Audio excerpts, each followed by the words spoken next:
Subscribe to this podcast to get exclusive access to the after show Shooting the Breeze. Welcome to Koch Explorations. Today you're going to be listening to David Koch speak about his battle with addiction and how Christ has really helped him overcome that addiction and put him in a place where he can now help other people who are going through these same things. Welcome to Koch Explorations. I'm your host, Tony Peters. Today we have on David Koch, and he used to have a podcast, Recovery for Real, that he did. He's taken a bit of break, but we're going to try and get him back into that. Why don't you start off by just telling us a little about yourself and how God is currently using you? Sure. Hey, Tony. Thanks for having me on for first thing right off the bat. So right. I'll talk about that podcast thing for just a minute real quick. I did. This is exciting. This is the first time I put myself behind a microphone in about a year. I pulled out all the equipment and I set it all up, and my 17-year-old son came in from work last night, and he came in and he was like, "Is the podcast going again?" And I was like, "No," I said, "I got an interview with somebody." But it's funny. I was thinking about it all day. I went to work real early and left, about 2:00 to get back over here.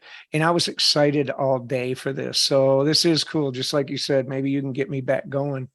So a little bit about myself. So I'm an older guy. I've been married for 30 years to just a great woman, Jeannie, who has blessed me in so many ways and put up with me and all my offspring. So I have 3 boys, and we also have 1 male grandson.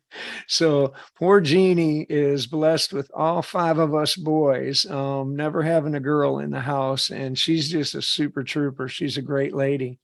So I also, for work, I work with this program. Sea Haven is Project Lighthouse is my part of it. I have a resource center, a drop-in center, and a small HUD program that I work with housing people. That's really a great program for me. I run into so many at-risk and homeless youth in that program. Just today, as a matter of fact, I had somebody had called. She hadn't been in the program for a while. She actually went to jail. She got out and she's in a halfway house, and she needed some help to find some meetings. She needed to get to some Narcotics Anonymous meetings. And so we had a really good talk. She had had her son taken away, and there's some, I'm familiar with that situation personally, and being on the receiving end of my grandson, actually. But so it was just really cool. That's just, other than all the other cool things in my job, that's not even part of it, the drug and alcohol part, but I get to, still minister to people in that way. I am the training coach for our Celebrate Recovery at North Strand Celebrate Recovery, which is a great ministry for me. It keeps me in my recovery, which is where I need to be all the time. It also gives me the ability to be able to work and help with people, plus create these great relationships with other people who are in recovery. I learn so much each and every week, with each new person that I meet. I'm the band booster secretary for the North Myrtle Beach Band of Cheats marching band, which is really awesome. That's my oldest son is the drum major, which is a lot of fun for me. I get to hang out with the band. I'm with the band, and we do so many things, but we get to travel around and we do a lot of different things. So that's just a lot of fun for us, I guess. I'm running for a school board for my district, North Myrtle Beach. I just really, I always had a heart for kids, and I feel that this is, definitely where God wanted me to be, or I wouldn't have been doing it. Yeah, and that's really important to be involved in all these different things, and it helps keep your faith active and going. So Yeah. I'd love to see that. I'd love to hear a bit about your testimony as well, and how you came to know Christ, and then how Christ has directed your life after you committed your life to Christ. Yeah, sure. I'll give you my mini Moni, is what I like to call it. So my story starts at a very young age, Tony. If you could imagine a 2-year-old that actually has a memory, that would be me. I was standing in my living room, and I remember the house, and that's how I know my age. We moved around a lot. And so I remember this exact house, and I remember being in the living room that night. And I remember my mom being back in the corner behind a chair. And I remember my dad looming in the middle of the room. The closest brother to me is 11 years older than me. All I know from then is he swept me out of that room. I also know that my dad was never in the house that I can remember after that point in time. The only time I ever saw my dad after that would have been weekend. I would be at his house on weekends, Christmas, pretty much, and that would have been it. Up until I was about 12 years old, I guess. My dad was an alcoholic. His dad was an alcoholic. My two older brothers turned to being alcoholics, and my mom was an alcoholic. I said at that point in my life, when I had realized what was going on, as I got probably 8, 9, 10, I really saw what was going on, I think. I said to myself, I'm never going to be like my dad. That's who I knew at that point. Every time I went to his house, I know he was drinking Budweisers. People called him Bud. That wasn't his name. His name was Jess. They called him Bud. I always assumed that was because he drank Budweiser. My dad, he used to buy me things a lot. I know that the TV was always on with sports on it. I know he was on the phone a lot. Later, I figured out that he probably gambled all the time. And, really never had much of a relationship with me. He bought me stuff, that's the only kind of things that I ever remember. When I was about 11 years old, I was hanging out with a group that was all my brother's people. So I was always, my mom was single, so she was always working. So my older brothers, who are 11 and 13 years older than me, pretty much always had me, took care of me. So I went to keg parties and to the pool hall, and, all the time I was just around parties. I remember somebody blowing me a shotgun at the age of 11. I remember cute little stories that they will tell now of, little Davy, hitting going under the keg and, having some beer, or grabbing a little shot of Drambuie at a party or drinking a little sip of wine. And those were always cute little stories that, we told in our family. And it was because alcohol was just really a part of that. But then, and like I told you, I had, I decided that I didn't want to be that, and I said that. So I got that first shotgun at 11 years old. And that's where I took it. I started smoking pot. So I smoked pot every day. And it just progressed, throughout my whole life. I went through my life and went through high school, and I ended up dropping out of college because I couldn't work full time, party, and go to school. So one had to go. So I dropped out of school. I went into the Navy, was a 4-0 sailor. I loved the Navy, but I was smoking pot. I got a urinalysis. I got kicked out of the Navy. That's when I met Jeannie. A couple months after I got out of the Navy, I moved up to Jersey. I met Jeannie, the best thing that ever happened to me in my life. There's no doubt about it. So Jeannie was a good bit younger than me. She worked in a sandwich. She was a sandwich maker at a commissary. We made sandwiches for the little machines on the Jersey Turnpike. And I was the assistant commissary manager. And she walked in, and I'm telling you, I fell in love immediately when I saw her. She didn't like me at all. She thought I was a hillbilly hick from Michigan. And she was from Jersey. She was a prissy girl. And I actually even asked her friend out just to kind of get her goat. And 6 months later, we started dating. And her sister was a Christian. And so I never grew up with any kind of religion at all. We were Presbyterian, but never went to church.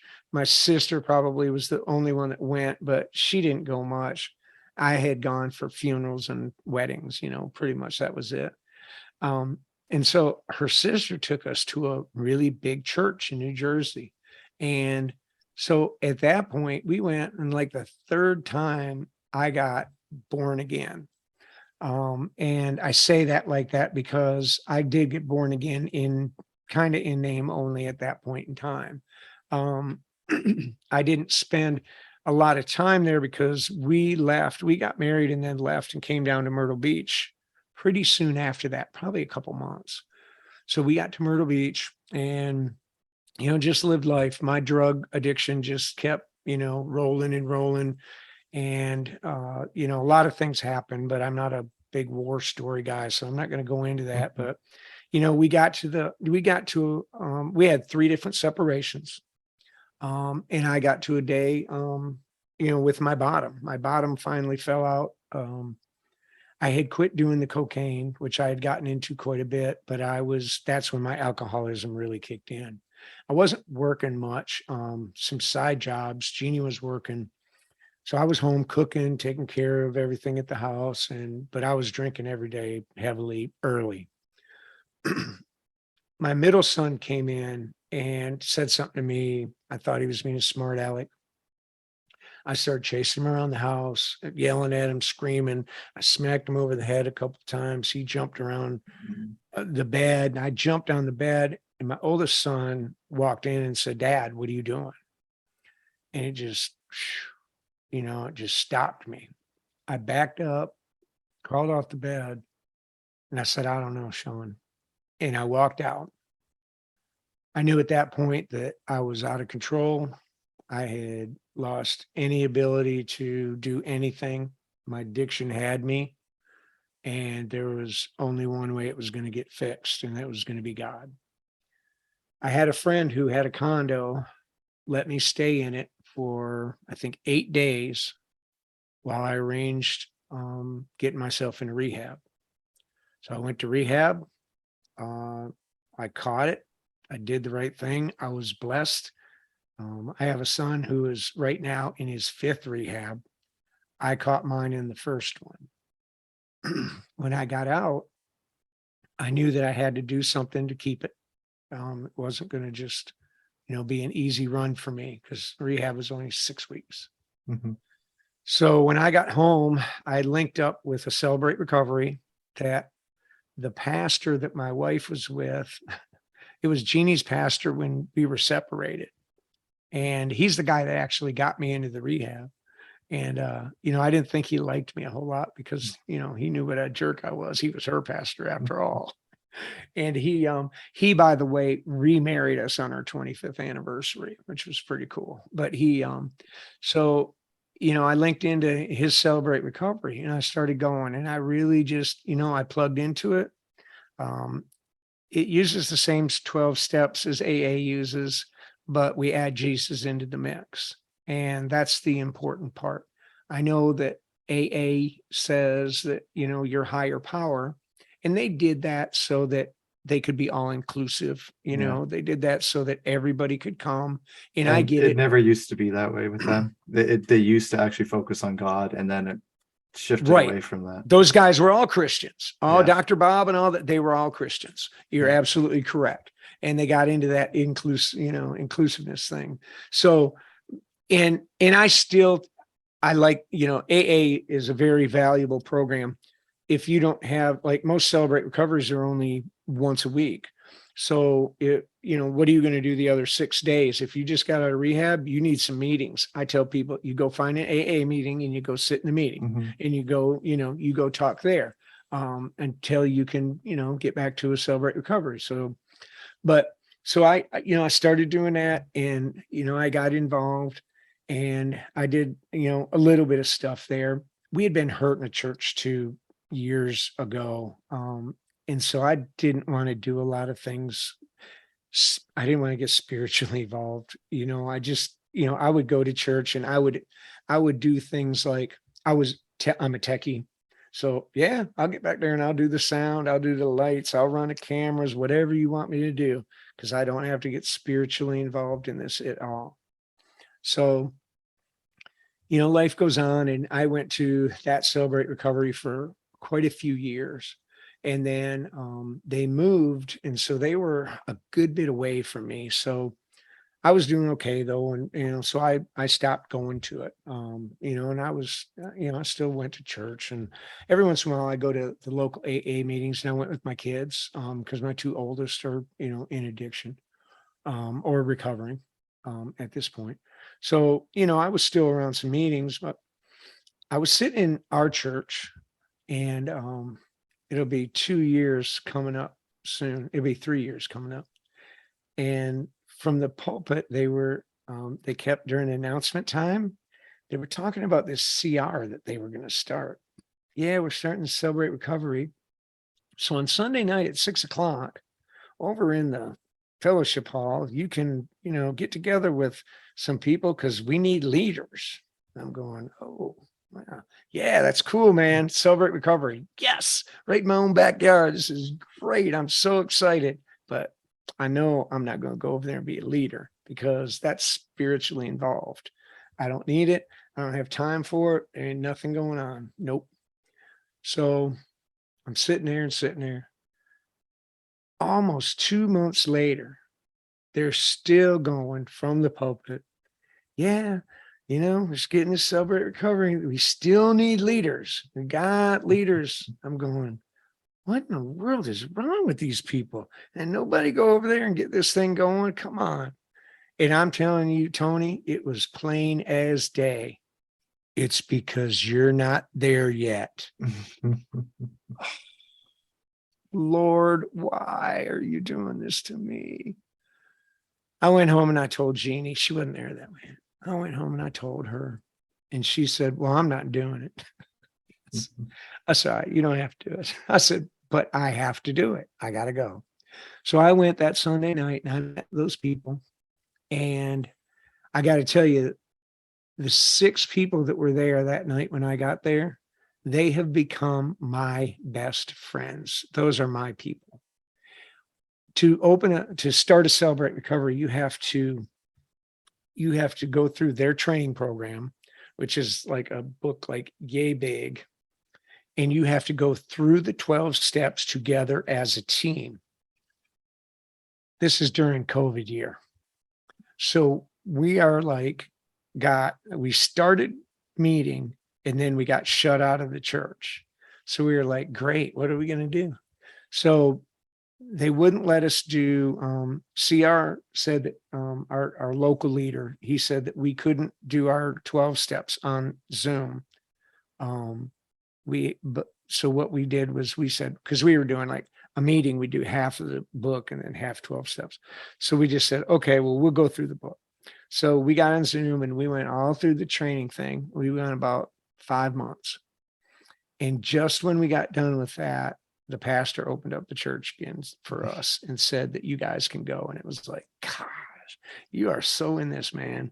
So we all got in, we went, we did our 12 steps, and we opened up October 12th, I think it was, in 2019. What was this? Yeah, no, 2020. So we'll be right at 2 years coming up in October. So it was so cool. But I have to tell you that, through that Celebrate Recovery, it has helped me so much, not just being there and that. It's all these relationships, but all these people that I'm meeting that really, really are struggling and really, really need help. And I've been able to, help them. And by helping them, I find, I'm helping me. I give my testimony all the time, which is great. Favorite scripture in the world is, Revelations 12, 11, and overcome by the blood of the Lamb and the word of my testimony. And, I love to do that. But all my relationships, especially my relationship with Jeannie in this past 3 years since I got in there and started this thing, we just celebrated our 38th anniversary. And this past 3 years has been incredible to our relationship. And I attribute this to this program has pulled me closer and closer to God every day. It just seems like I'm so in it, I'm always in it. And that's what God always wanted. He wanted me to always be in it. He knows he knows me, he knows my personality, he knows who I am, and he knows that, just standing on the outside like I was always doing, wasn't going to be it for me.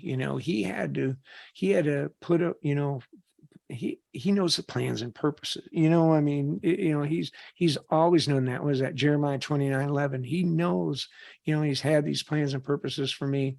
And that was always it. But I always, shunned him away. And I was like, no, I got hurt and I don't want to blah, blah, and I don't trust people. And he wanted me to just strip all that away. I trust people. It's probably too much. And I mean, I don't know if there is that, I'm the guy, Jeannie and I have our, God always puts you with the right person. She protects me in that way too. But me, I'm the guy that would have, 4 or 5 homeless guys, sleeping out here in the living room, and Jeannie's going, no, we're not. That's not going to happen. You can get them to the shelter, be fine, but, God he's always knew where I was supposed to be. And he was very patient with me. He never pushed me. He is, God is a gentleman. And he just waited until the right time when my heart was going to be ready. That stony ground had been broken up enough that when he dropped that seed in there, or somebody else dropped it, but when, Apollos water. So when he came around to giving the increase, it was time, and he knew what time it was. And he spoke to me plain as day that day. And I'm telling you, it changed my life.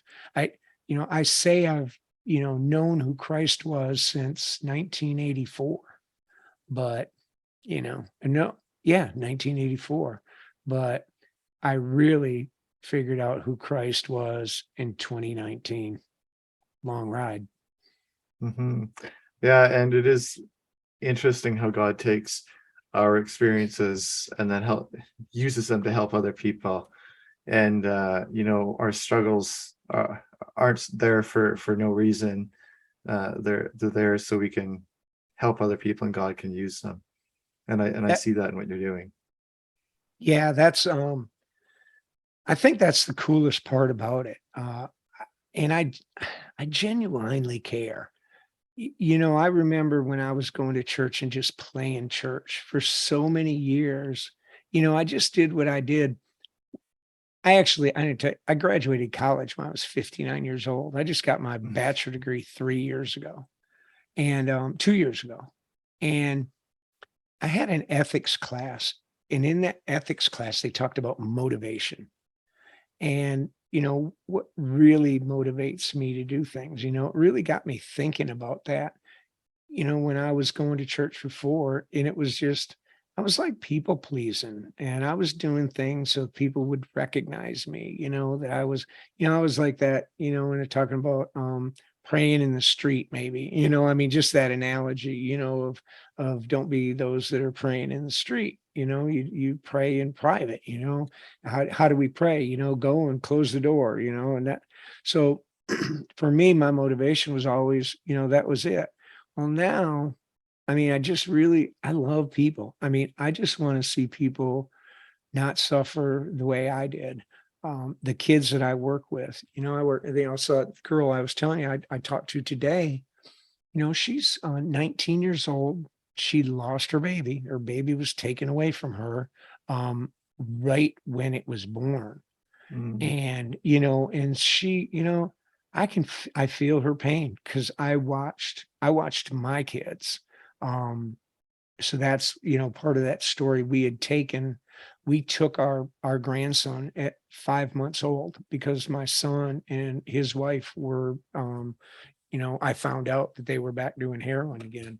So I had some friends at DSS, and I got them to go into the house and try to get them to do your analysis. I knew they wouldn't. And they called, my son called me and said, they're going to take Elijah. Will you take him? And I said, yeah, I'll take him, because I knew I was going to take him. But so Jeannie and I actually raised him for 6 full years. His mom totally, totally took to heart what I told her. I told her that she needs to um, leave, go to the rehab. I want her to, don't worry about Elijah. and I want her to go figure out why she's putting a needle in her arm. Mm-hmm. Well, she's 5.5 years sober now. And Amazing. in the spring, in the spring, we, and she's my daughter. I mean, they got divorced, but she is definitely our daughter. She comes every other week. She lives in Columbia, an hour and a half away. She comes every other week. She was coming every other week, staying at the house with us, being with Elijah, spending time. Sean lives close, but he's battling his addiction in and out, back and forth. Mm-hmm. He's not committed to it like she did. So we told her in the spring that she was ready to be a mom. And she kind of was like, really? And we go, yeah. And I said, I said, Chelsea, you'll never say it yourself. I said, but we know you are. And she is. She's emotionally, set. She is spiritually set. She's financially set. Her recovery, she stays in it like me.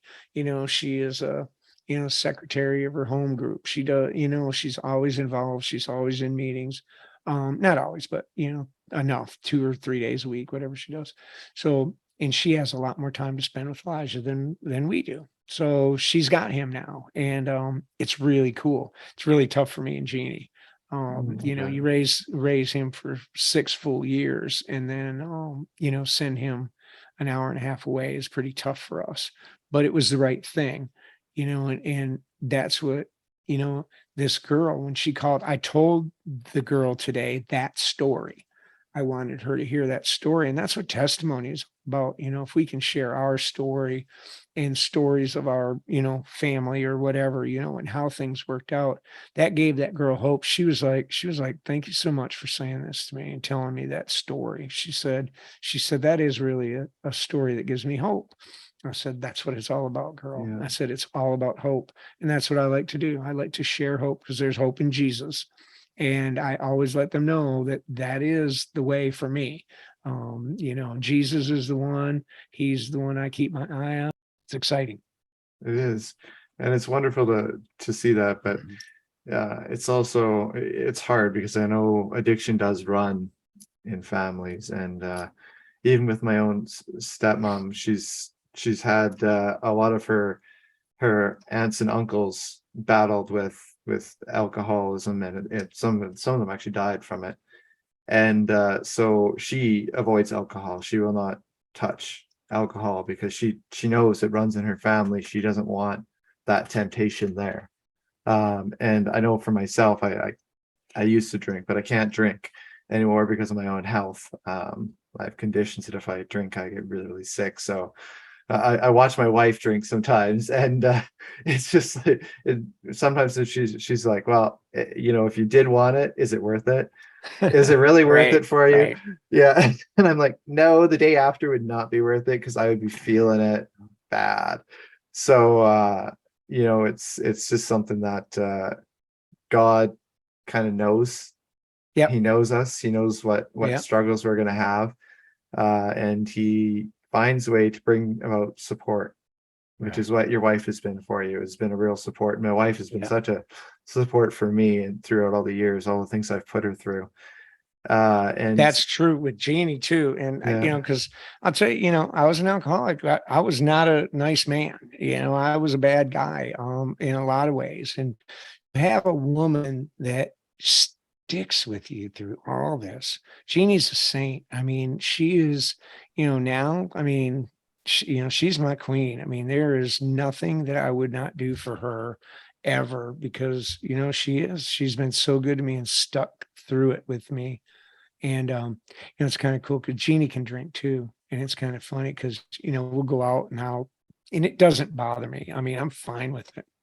But she'll go out and, and I'll even do it. I go, hey, don't you want to get a drink? I let her have a couple of drinks because she's fun. I mean, she's, because she can't drink a lot and get sloppy. She drinks 2 drinks and that's it, and, she's just happy. And, we went on a cruise and, she'd have a couple drinks and she's just a blast. I mean, it's, a lot of fun.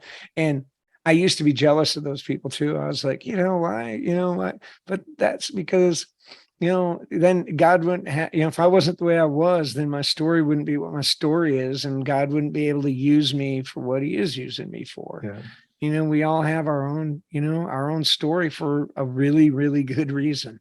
God didn't mess up anything, that's, as part of an AA, there's a verse in AA, there's, God doesn't make any mistakes at all. Nothing, absolutely nothing happens in my God's world by mistake. That's what it says, and Yeah. that's very, very true. And once I dug into that and I realized that, and I took that all as truth, I have no regrets about what happened in my life. And there are a lot of things that I could regret, the Navy thing and I go, yeah, if I would have just quit smoking pot in the Navy, I'd be a rocket scientist for Goodyear Aerospace, which I would have been. I mean, I worked Yeah. on nuclear missiles and that was my career path, but then I would have never met Jeannie. Yeah. So if I didn't meet Jeannie, I wouldn't have had Sean and Jordan and Micah and Elijah. So, I mean, and I wouldn't be in Myrtle Beach helping all the people that I helped in Myrtle Beach. Yeah, and it is amazing how the devil thinks he's winning. He thinks he's really done something that you won't come back from, and then God's like, "Nah, I'm in My God control whooped here." him. Yeah, exactly. I'm in control here. Yeah. I'm going to use this for my good and Yeah. my purposes. And so what you intended for evil, I'm going to turn to good. And we see that throughout the Bible in so many places, and you can see that in my own life and in your life. Yeah. And that is why testimonies are so important. It Like is. you say, it really is that way to reach people and get people to a place where they're like, I get it, I understand, I see what's wrong in my own life. And it's amazing to feel God at work in that and see him at work in that. And I do, out of every testimony, I always say I get more out of these things than the people I interview, because Absolutely. I absolutely love hearing these things. And I find every single one gets me fired up. My wife, I always Facebook messages afterwards, she asked me, how's the interview? And I'm like a long paragraph about how excited I was about the interview. That's cool. So I currently right now I have my middle son is in his fifth rehab, and he struggled with meth. He was doing meth and dabbled a little bit in heroin right at the end. And so now he's 3 weeks into this rehab, and we talk to him 2 times a week. He was insisting that he was going to go to a Christian rehab this time, and he wanted to, there because there were some offers to go to other places, and he was like, no. He goes, I'm going to a Christian rehab. He was the least church going, I mean, he was the one that kind of shunned church more than any of them. This kid is so fired up for Christ right now. And I always say, everybody gets Jesus in the joint. That's one of my sayings. That's jail and rehab. Everybody finds Jesus in the joint. Well, but he is, again, this is his fifth one. And I hear him talking, and he's always, well, not always, but in the past few years, he's 25. So in the past few years, he has talked a lot about God. He is really starting to think, and things are coming together, and the things from his childhood going to church, and it's all coming back. That seed that was sown, back then. He doesn't shut up. You get on the phone with him and he's just talking about God and the scriptures that he saw, and he thinks that God is telling him this and that and doing that. And he goes, I've learned to just shut up and sit and listen. I'm like, oh my gosh, this is great. I'm like, wow. I said, the kid's getting it this time. And he always used to be counting his days, I'm going to get out and then I'm going to work here and I'm doing it. He's talking about, he's already found the like a halfway house that he's going to go to that's real close to a sober recovery, and it's all Christian guys, and and it's not in our city. It's 50 miles up the road or something like that. And that's where he's moving. I'm moving to Wilmington. I'm like, oh my gosh, he doesn't want to come home and be with his friends. Everything is different this time, and it's I think a lot of this is that he is finally seen and is paying attention to what's going on, to what has happened here in my life. I think that, my life is just he watched it. I mean, he was the one that I chased around the house. I mean, and he's heard that testimony. Um, he's sitting out there bawling when I'm giving my testimony about this, but he knows that actually he was a huge part of my changing my life. And I'd looked back and my life has never been the same since then. Yeah, sadly, our community here doesn't really have a great Christian recovery program here, but we do have something for youth that is about an hour away, and they purposely made it so it's in the middle of nowhere. So a lot of these youth are court ordered. Yeah. They have to take these, so they have anger or addiction problems, and they are youth. All have to be youth, and it's like a full year program where Wow. they're just sequestered at this location. They're taught there. They have teachers at this place. They have only a boys program right now. They want to start up a women's program, Rock Solid Refuge. And the guy who runs it, Dallas, he's definitely just very passionate about youth and helping them. And it's wonderful to see how successful they are in their program, because it's these youth need help, and they need God, and God is throughout this whole program. So many of them come to Christ through the program and change. Not all of them, but many of them. And many of them actually have come back and they're now counselors at this place, which is also really cool because it That's gets very them back cool. involved. Yep. I'd be So interested what their, success rate is, because I know that, in the States, historically, statistic wise, rehabs have about an 8% success rate. they have a much higher one there. Yeah. Well, that's no 8%. Yeah. That's pretty low. But it might be higher than, I don't know. Yeah. There's a couple good programs, like national programs like Teen Challenge. We Um, have you that up know, here too. yeah, they tout a pretty high success rate. That's a very, that's an intense program. That's like what you're talking about. I mean, you're stuck in there for, well, not stuck, but you're in that program for a year. And a lot of times it depends on how they get there. I have often found that the ones that really get sent to something, the success rate is probably a lot lower for them than somebody who really hit bottom themselves and, had a desire to get help. That is that's a big part of it, because, step one is surrendering. I mean, you have to surrender. You have to admit that, well, step two, because you have to admit that, you're just out of control, and you have to be able to surrender. And if somebody just throws you in a rehab, you didn't really surrender yet.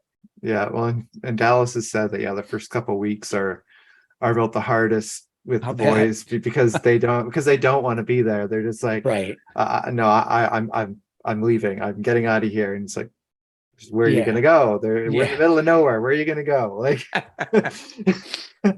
We have at Sea Haven, another part of our program in a different location. We take care of 12 to 18-year-olds, or 17 and a half. And a lot of those they're runaways. Some of them got snagged by the police.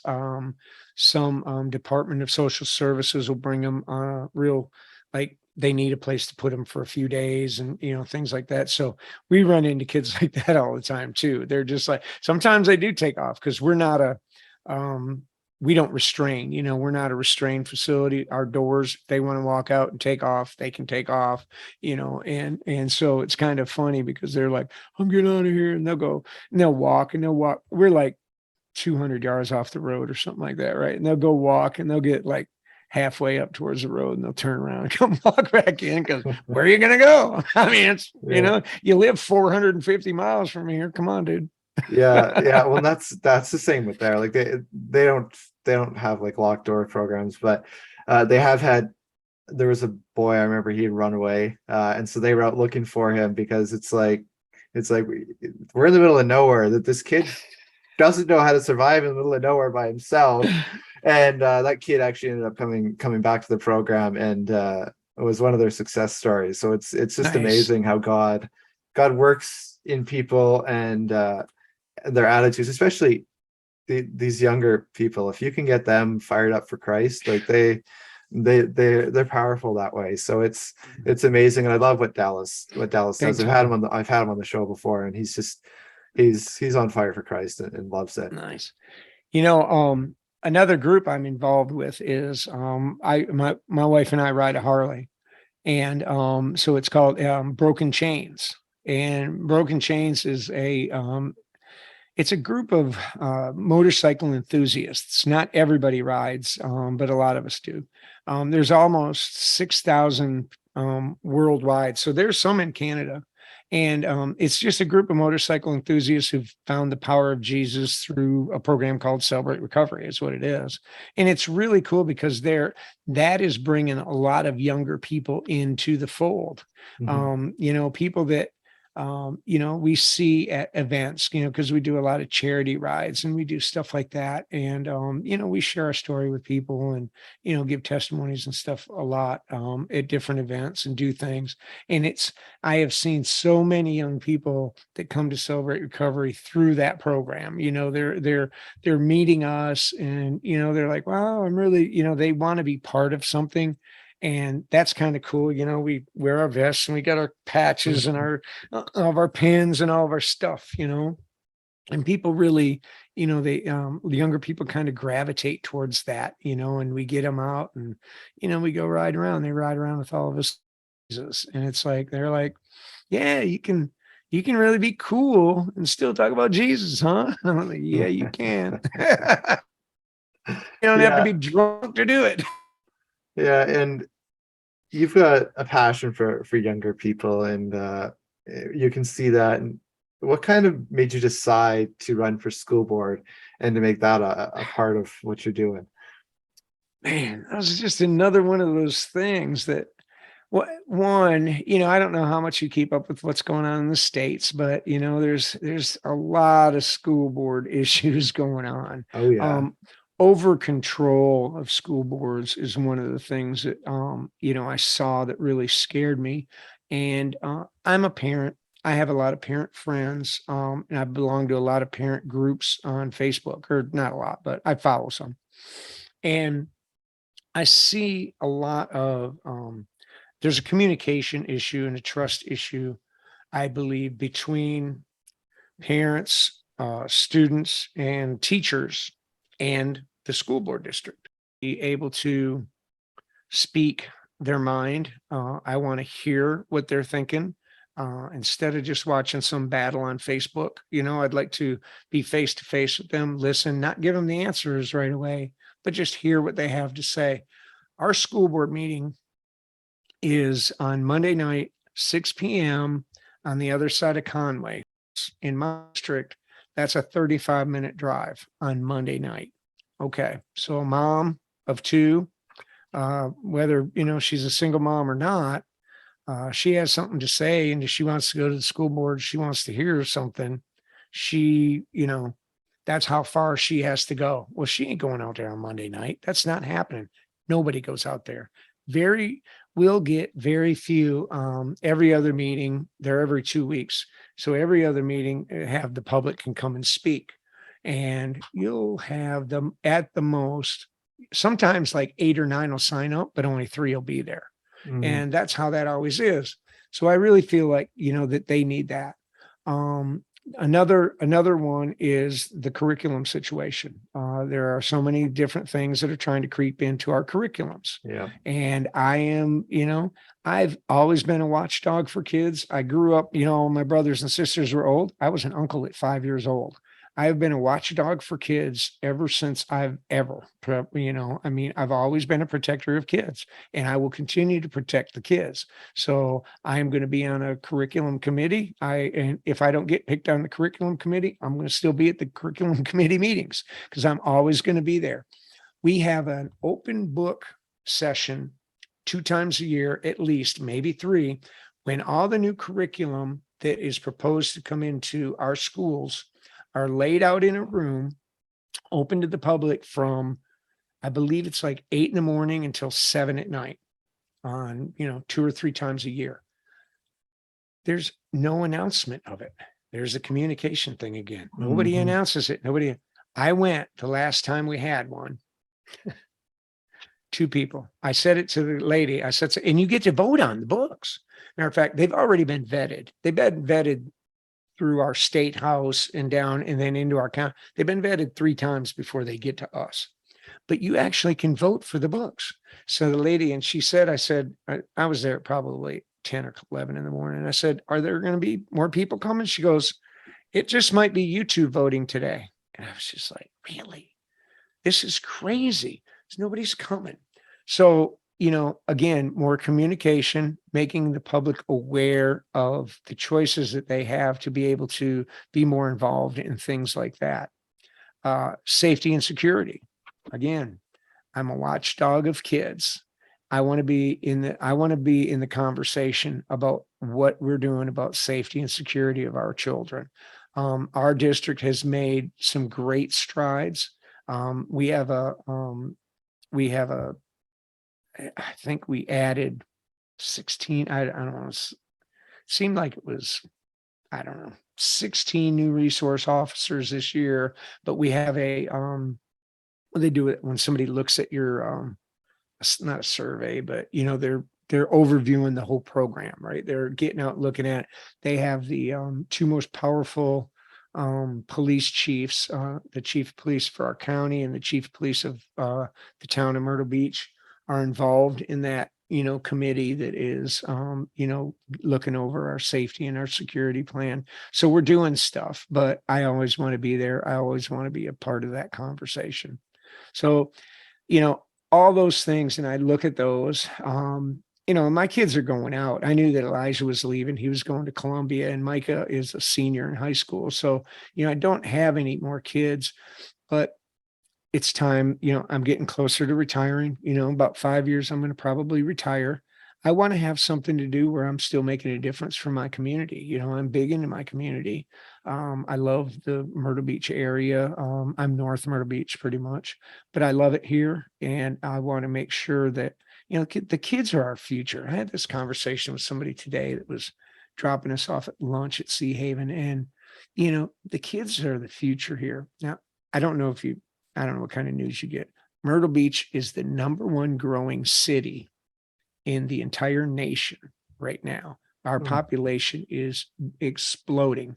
Everybody's come from Ohio and New York and New Jersey and Pennsylvania. There's so many people coming here, but they're old, they're retired, they're buying these houses. But when they're voting, they don't care about the kids. They are not voting stuff for the kids. They're voting stuff to keep their little neighborhood quiet, to keep this, they don't want a bunch of shopping, and they don't want a roller coaster in the backyard, and, all that kind of stuff that Myrtle Beach is just getting, it's blowing up, and they're not voting for it. Well, they need somebody like me to be protecting them, to be always watching over those kids, because nobody else is voting to watch over them. And, you got Dave Cook. Dave's going to watch over them. Yeah, that's one of the things I respect about DeSantis and what he's been doing as well in Florida. Yep. Darn right. So, and he's taken flack for it, and it's like, oh well. Yeah, and so did Jesus. Exactly. So it's that is what it's all about, is us standing up for what we believe and for what's right.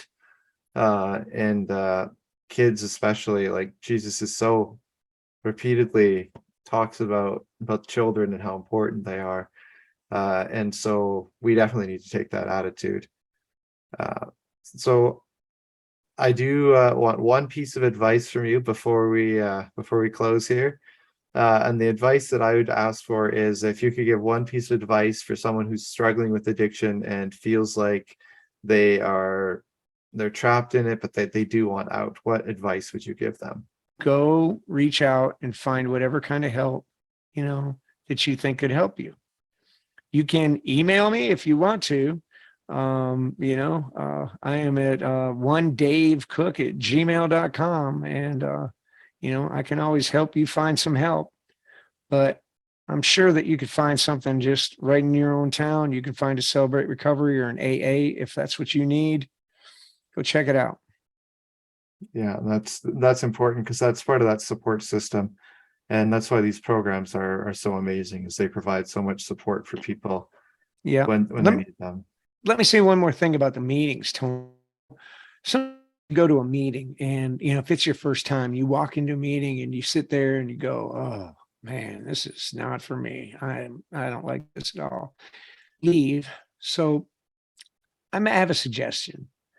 Force yourself to go back a couple times to that same meeting. Check it out if it works for you. If it doesn't, go to a different time meeting, either in the same building or go to a different meeting altogether and go there 3 times. Every meeting has its own flavor. Usually people will go to the same meeting over and over again, their same time slot, whatever it is, because it works for them. So, that meeting will have that flavor. So you can just kind of bop around a little bit. Don't give up on it. There's a million kind of meetings all around the place. If you're on drugs, doesn't mean you can't go to an AA meeting. All my kids go to AA meetings and they're there for drugs. You just have to go, hey, I'm Jim, I'm an alcoholic. It is what it is. It's just a word. It's just like saying your higher power in there instead of Jesus. You and God know what you're talking about. So that's really all that matters. But, most importantly, just reach out and get some help. Admit that you have a problem. That was the hardest part for me. Go pick up that white chip. If you go to AA, if you go to Celebrate Recovery, go pick up that blue chip, man. It's the easiest chip to pick up, but it's also the hardest chip to pick up. You got to drop your pride. You got to get up. You got to go stand in front of some people and grab a chip. Go do it, man. Recovery is possible for all. Yeah, and God is definitely the worker who can make all that happen. He works in our lives, and it's important to realize that we need his help. Absolutely. And I didn't plug my podcast, so you can find Recovery for Real pretty much anywhere you listen to podcasts. Check around. I haven't done it for a year, but I probably got about 20 of them on there. Some really good interviews and some good old nuggets of wisdom from Dave, and nobody wants to miss that. Even got a hot anniversary issue from up in the mountains of North Carolina. Well, thank you for coming on and sharing with us. It has been a pleasure. We'll have to have you back on another time, and we'll listen to that podcast. Hey, man, that's really cool. Tony, I had a really good time. I do look forward to keeping in touch with you, no doubt. Good luck to you. You've just been listening to David Koch speak about his battle with addiction and how Jesus Christ has helped him overcome that. And now he's been able to help other people who are battling with the same issues and help young people especially who are struggling. And he can be that light for Christ in their life. If you would like to contact me at any time, you could do so through tpeters745@gmail.com. Well, I have just been blessed with so many people who are requesting to be on the show, and I'm impressed with how many people want to share their testimonies or what they're doing for the Lord right now. If I haven't got back to you, I promise I will get back to you.